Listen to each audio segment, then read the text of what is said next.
It's an ancient style, It's called Jata. I'm very happy to be here in Jamaica. We need to have more teachers here.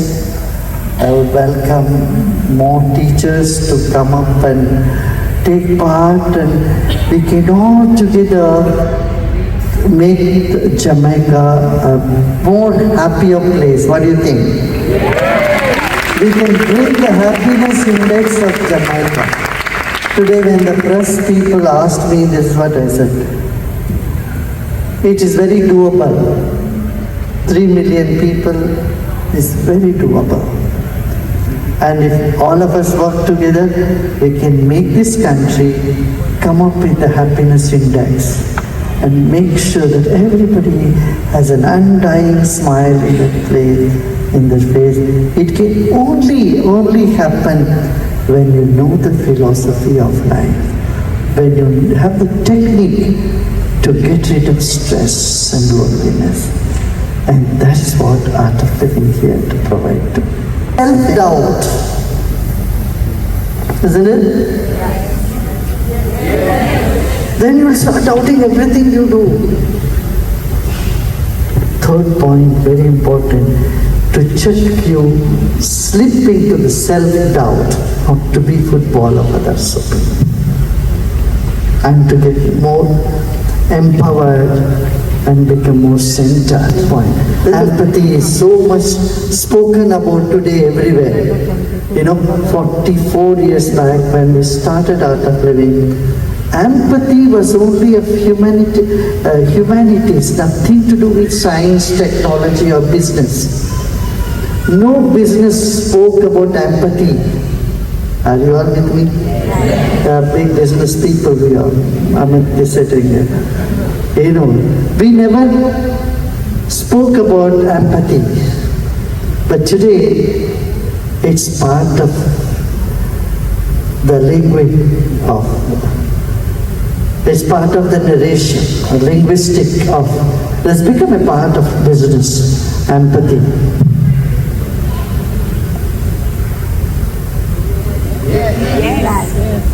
So, the fourth point is not to see intention behind others' mistake.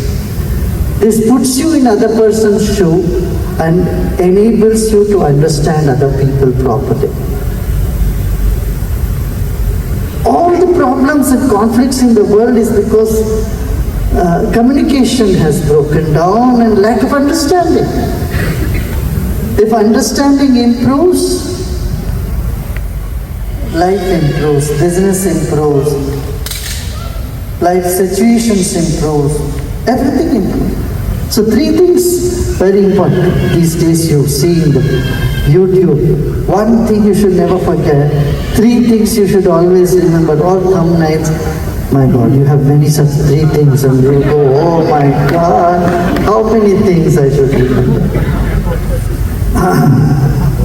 I tell you, forget about everything. This is the 5th point, live in the present moment. So when you don't see intention behind other people and other people's mistakes, your empathy improves. As I said, the 3 things important. You want to know what it is? Are you interested? Communication, communication, communication.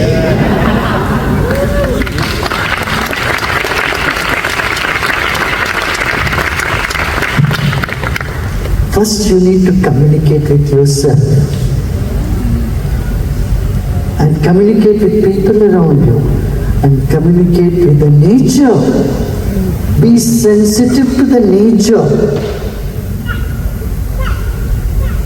Global warming is that issue, where we are not sensitive to the nature.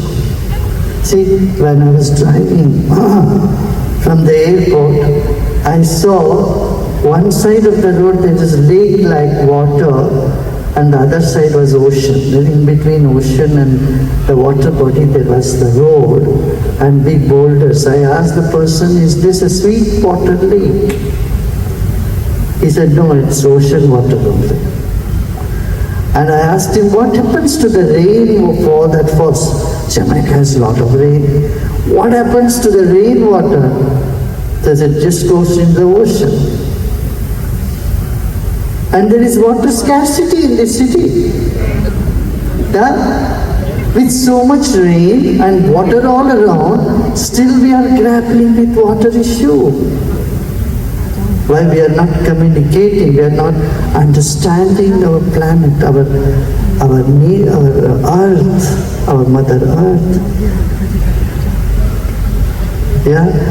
To be sensitive about that. That's very important. Yeah? So living in the present moment is the fifth point, that is to bring happiness, joy in one's life. This is all art of living is. Don't you think it is needed for everybody?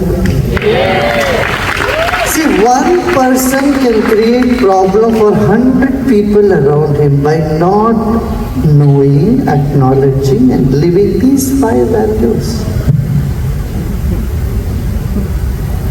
If we can set right one person, he will resolve the problem to a great extent, not totally. He can impact 100 people around him or her. This is the basis of human evolution. Then we can just snap out of depression, anxiety, tension, fear, violence, everything in life. All that we don't want to have, we can just snap out of that. Young people, in spite of so much social media and everything, are still feel lonely. It is understandable when you have no cell phone, nobody to talk to. You normally say, oh, there's nobody, so you feel lonely. But here, you are connected day in and out with people through social media. You are engaging yourself you are actually drowning in your cell phone day and night in social media. In spite of that, you feel lonely too. How to ignore people around you who make you always feel down and who always say you are wrong? Well, you have the answer in your very question. You know that is their nature. They always do like that. So why do you bother? If it is someone who does it once in a while, you simply have to take it seriously. If someone is doing this all the time, you just understand them, you just laugh and move on. Got it? You see, you can make someone smile if they were not smiling and if they become sad for a while. But if their face is such, someone asked someone else, and why are you crying? He said, I'm not crying, my face is like that. If that is the case, you can't do anything about it, you know? Right? Gurudev, interesting question. As a spiritual teacher who has influenced so many, what has been your greatest personal lesson learned from your students? Well,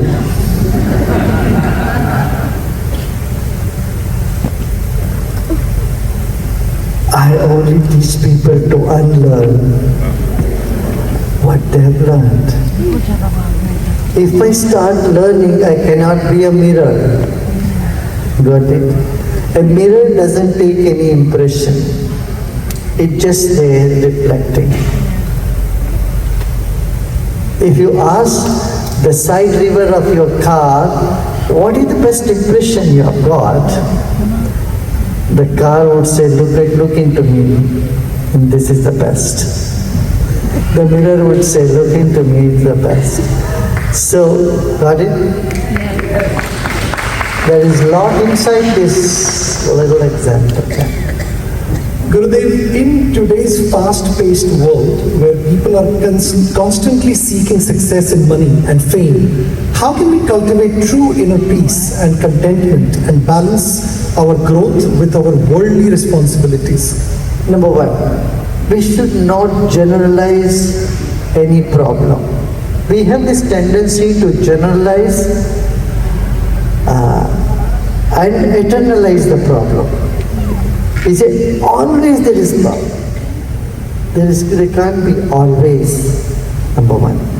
And everybody is not bad. Suddenly you say, oh, everyone is sick. Everybody is sick. It doesn't happen that way. Right? So we stop generalizing and eternalizing the problem and say, oh, everybody is after money. What do you mean? Today, you know, the younger generation are much more environmentally conscious. They are much more conscious than the previous generation who are much more consumeristic in nature. The current generation, Generation Z, are not interested in just acquiring more and more gadgets, cars and things like that. No. They are more concerned about our planet. They want to do social work. They want to do much more to the society. They want to give back to the society.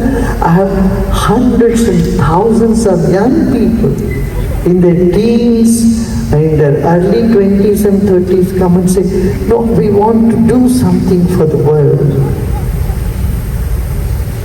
I tell you, this is really big thing. Someone who has achieved a lot in their life, made enough money, and the 50s and 60s can say, oh, I want to do much for the world. It's understandable. But these, I am telling you, young people, just out of college, just out of graduation, say, I am not interested in just getting things from me. I want to do something for the world. That's a very good sign that people are becoming much more conscious, much more human. They have a lot of empathy. They look for something beyond what we call the material world. Yeah. Many struggle to find meaning in life. How can one discover their purpose and live it authentically? Start with meditation, and the journey begins there, and you will find it. Art of living is from UKG to PhD. It takes you step by step to the height of human blossoming. Yeah. Why is it often so hard to forgive ourselves and others?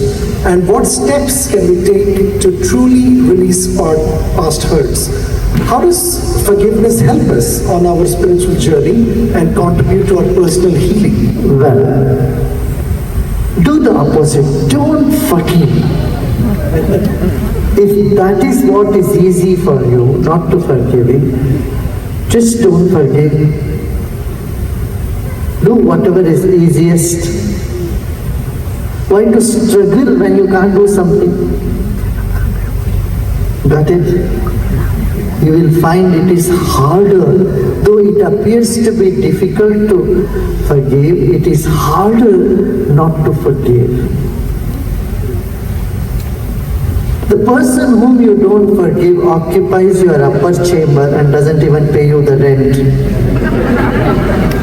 And you think about them in the morning, as soon as you wake up you think of them. Then with a cup of tea you think about them, you are taking shower, you think about them, you are sitting in the toilet seat, you only think about them. You are in your dining table, they still come and knock your head.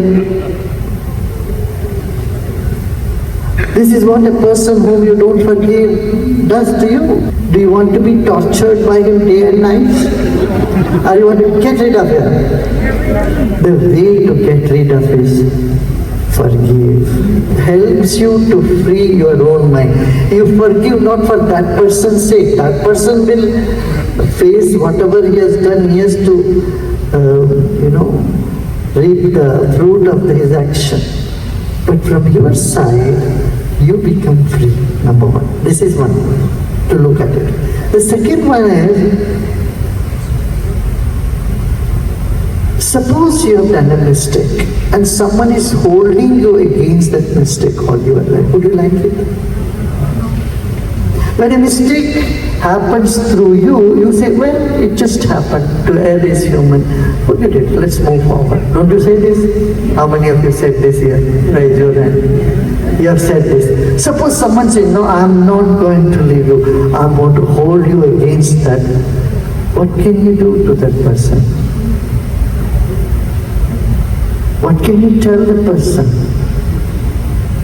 You have moved out of your mistake, but that person is chewing on it and becoming miserable day and night. Don't you feel compassionate towards that person?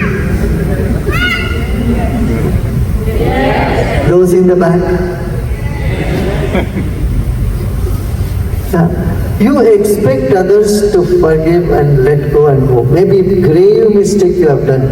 Even then, you say, well, it happened through me. I didn't mean it. Happened. So, I will not do it again. Let's move forward. Don't you say that? You do that? Just put yourself in the shoe of the person. I want to tell you, inside every culprit, there is a victim crying for help. Why did someone lie to you? Your biggest difficulty is you love someone dearly. Maybe your spouse or your brother or your children, someone, and they lie to you. This is something you feel unforgivable. Or someone cheating on you. When you are broad-minded, nobody would hesitate to share with you whatever they have done and for problem.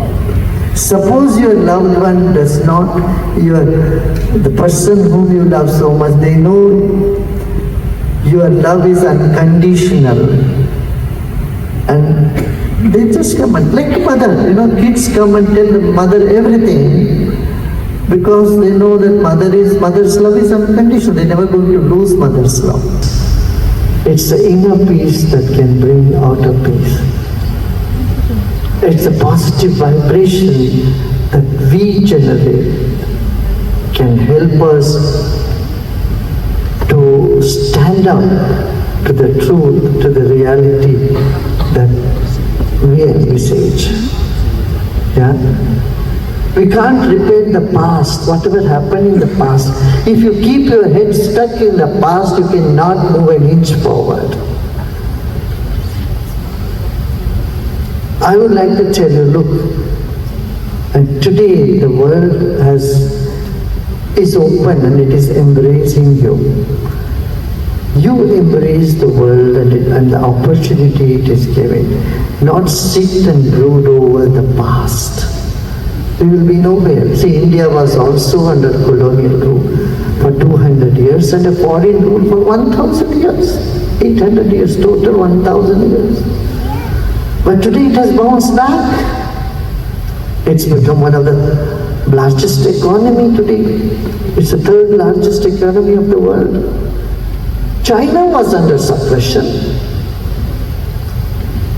Just few years back, 40 years back, less than 30 years ago, 35 years ago, China, was so low. People were very, very poor. There was no proper roads in those days when communist rule was there.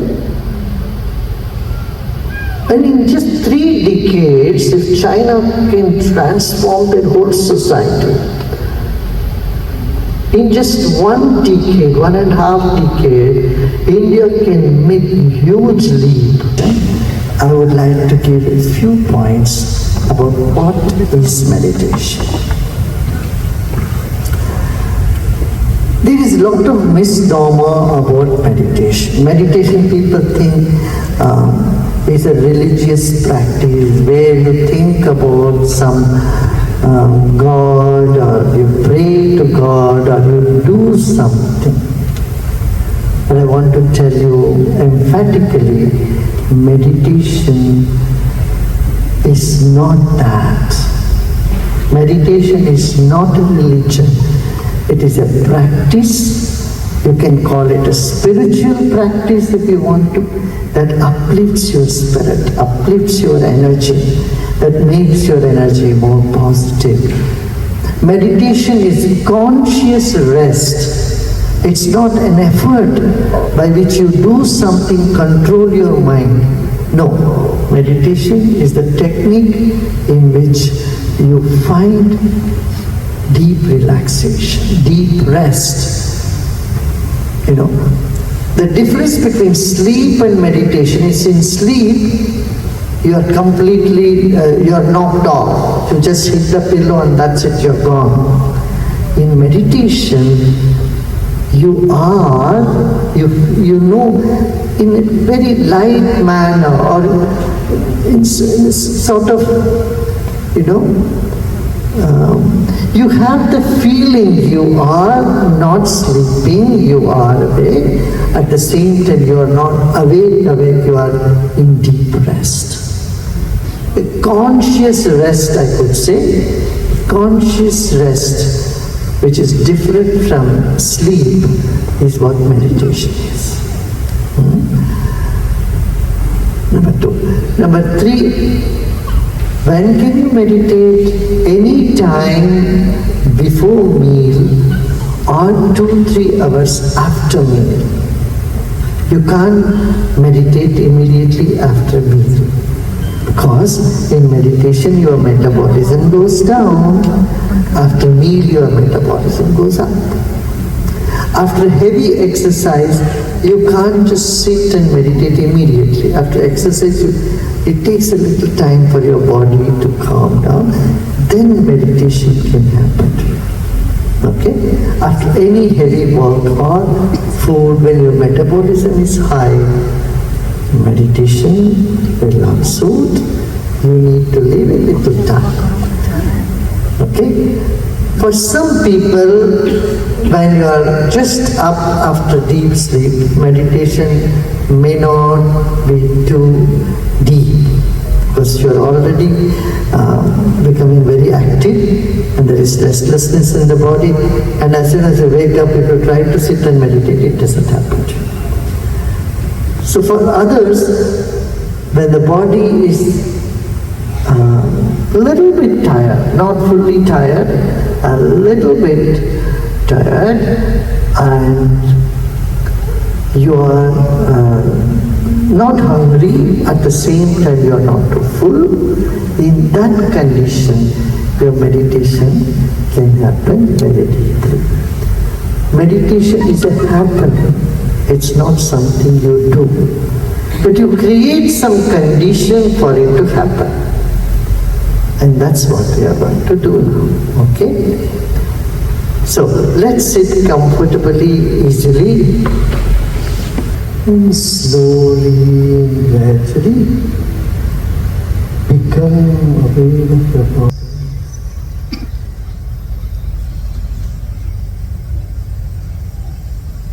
Take a deep breath in.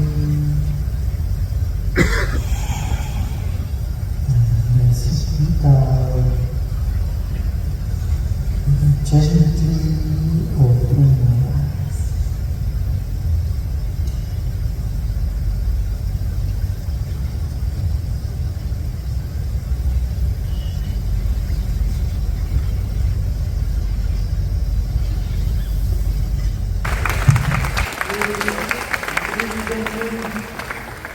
Thank you so much for coming this evening. Gurudev, thank you for your blessings to Jamaica. Thank you for being here.